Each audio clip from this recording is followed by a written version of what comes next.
बोलो जयकारा बोल मेरे श्री गुरु महाराज की जय। श्री सद्गुरुदेव भगवान की जय। गुरुमुखो काकभूषणी जी, जिनकी गरुड़ जी के ऊपर अधिक प्रीति है, कहने लगे, हे नाथ, आप सब प्रकार से मेरे पूजनीय और भगवान के कृपा पात्र।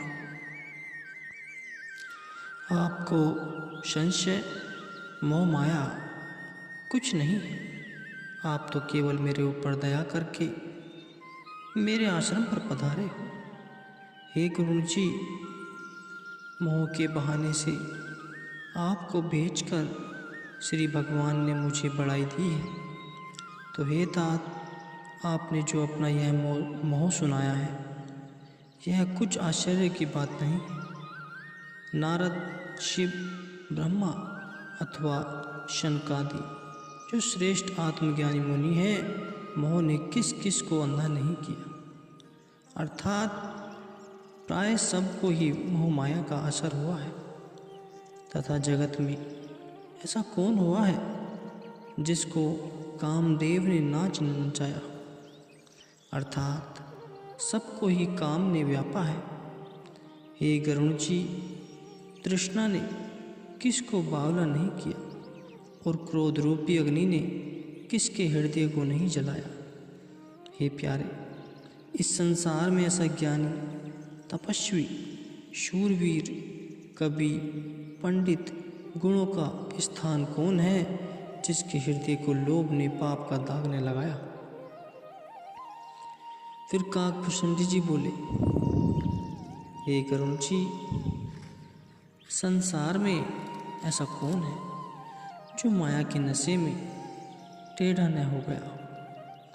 टेढ़े से भाव यह है कि माया को पाकर प्राय लोगों को अपनी चाल ही भूल जाते हैं और वे इतना अचेत हो जाते हैं कि मौत भी उन्हें याद नहीं रहती कि काल तो हर घड़ी सिर पर मंडरा रहा है। परंतु यह मनुष्य है जो थोड़ी सी बात पर सब कुछ भुलाकर आपे से बाहर हो जाता है। यह नहीं समझता कि माया तो आने जाने वाली वस्तु है। इसको पाकर मालिक को भूल जाना अपने आप को धोखा देने के बराबर है। फिर और एक स्थान पर संतों ने गुरुवाणी में इस प्रकार कथन किया है, हे मनुष्य, तू क्यों थोड़ी सी बात पर अभिमान करता है। घर में 4 मन अनाज आ गया और गांठ में 4 टके हो गए तो इसको पाकर तुझे अपनी चाल ही भूल जाए, अर्थात टेढ़ा होकर चलने लगा। भला यह भी कोई समझ है। काकभूषणी जी कहने लगे, संसार में ऐसा कौन है जो प्रभुता को पाकर बहरा न हो गया। अर्थात प्रभुता को पाकर किसी की कौन सुनता है। फिर कहते हैं, संसार में ऐसा कौन है जिसको स्त्री के नेत्रों का बाण न लगा। तथा बाहरी गुणों को पाकर ऐसा कौन हुआ है जिसको सन्निपात न हो गया। अर्थात गुणों को पाकर कौन सावधान रहता है। फिर कहा, हे गरुड़ जी, ऐसा कौन है जिसको मान मद ने न जीत लिया और यौवन के ज्वार ने अर्थात जवानी के बुखार ने किसे नहीं बकलाया। भाव जवानी के नशे में किसका दिमाग ठिकाने रहा है और ममता ने किसके यश का नाश नहीं किया। और मत्सर यानी ईर्ष्या ने किसके माथे पर कलंक नहीं लगाया। ऐसा कौन है जिसके मन को शोक रूपी पवन ने डावाडोल न किया और किसको चिंता रूपी सौंपनी ने नहीं ढकाया। इसी प्रकार हे गरुड़ जी, संसार में ऐसा कौन है जिसको माया ने व्यापी हो अर्थात सबको व्यापी है। आगे कहते हैं, हे गरुड़ जी, यह शरीर लकड़ी के समान है और यह शरीर लकड़ी के समान है और मन के मनोरथ अर्थात संकल्प विकल्प धुत के कीड़े। संसार में ऐसा कौन धीर प्राणी है जो इस धुन से बचा हुआ, अर्थात जिसे मनोरथ रूपी धुन ने लगा हो।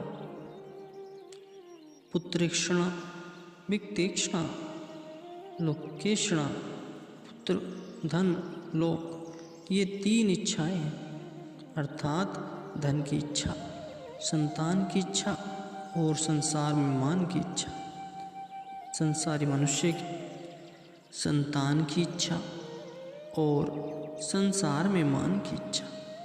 संसारी मनुष्य के हृदय में ये 3 इच्छाएं रहती हैं। भला ऐसा कौन है जिसकी बुद्धि इन तीनों ने मलिन न कर दी हो। हे गरुड़ जी, यह जो कुछ मैंने कहा यह सब माया का परिवार है जो अति प्रबल और असंख्य है, यानी गिनती से बाहर है। इसका पार कौन वर्णन कर सके। इस माया से ब्रह्मा और शिव जी भी डरते हैं, फिर अन्य जीव तो किस गिनती में आते हैं। हे गरुड़ जी, इस संसार में यह माया का प्रचंड कपट व्याप रहा है और काम, क्रोध, लोभ, मोह, अहंकार, दंभ और पाखंड आदि महान सूरवीर योद्धा इस कटक के सेनापति हैं। फिर आगे कहते हैं, हे गरुड़ जी, जो माया इतनी प्रबल है और जिस माया के बंधन में संसार के सब जीव बंध रहे हैं, शो माया भगवान की दासी है। परंतु मैं प्रण करके कहता हूँ कि श्री भगवान की कृपा के बिना इस माया से कोई छूट नहीं सकता। माया का विशाल रूप वर्णन करते हुए अब काकभूषणी जी भक्ति पर आते हैं। कहते हैं, यदि कोई इस माया से छूटना चाहे तो वह भक्ति करके भगवान की कृपा का पात्र बने, फिर यह माया आप छूट जाएगी। और मालिक की कृपा का पात्र जीव तब बनता है जब वह माया से दिल हटाकर माया के मालिक को दिल देता है। माया दासी है और भगवान इसके पति व मालिक है। यह भगवान की है और भगवान की ही रहेगी। यह आज तक न किसी की बनी है, नहीं बन सकती है। माया के साथ प्यार न करके माया के पति के साथ प्यार करना, यही भक्ति का सारांश है और यही संतों के उपदेश का निचोड़ है। लेकिन अगर कोई भगवान के प्रेम को छोड़कर माया के साथ प्रेम करता है तो ऐसी हालत में मालिक की कृपा का पात्र बनना तो दूर रहा, उल्टा दंड का भागी बन जाता है, जिस कारण उसे नरकों का दंड सहना पड़ता है।